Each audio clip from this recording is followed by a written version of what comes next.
रायगडमधील काशीद समुद्रकिनारी पोहण्यास गेलेल्या कुटे क्लासचे संचालक राम कुटे आणि एका विद्यार्थ्यांचा अंत झाल्याची घटना समोर आली आहे।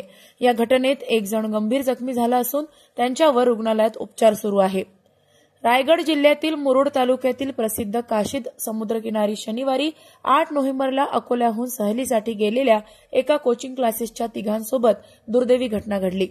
समुद्रातील अचानक आलेल्या प्रचंड लाटेत तिघे वाहून गेले। यामध्ये 2 जणांचा मृत्यू झाला असून एक विद्यार्थी गंभीर अवस्थेत उपचार घेत आहे।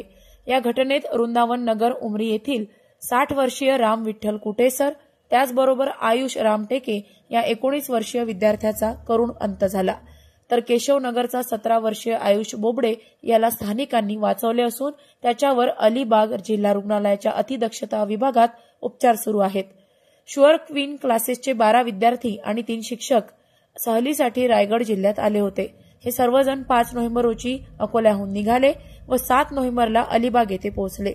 शनिवारी दुपारी मुरुड तालुक्यातील काशीद समुद्रकिनारी पोहोचल्यानंतर काही जण पोहण्यासाठी समुद्रात उतरले। समुद्रात पोहताना आयुष रामटेके, आयुष बोबडे आणि शिक्षक राम कुटे यांना खोल पाण्याचा अंदाज न आल्यानं ते या लाटेत आत ओढत गेले। स्थानिकांनी तत्परतेने मदत केली, परंतु दुर्दैवाने 2 जणांचा जीव वाचवता आला नाही। या हृदयद्रावक घटनेमुळे अकोला जिल्ह्यात शोककळा पसरली आहे।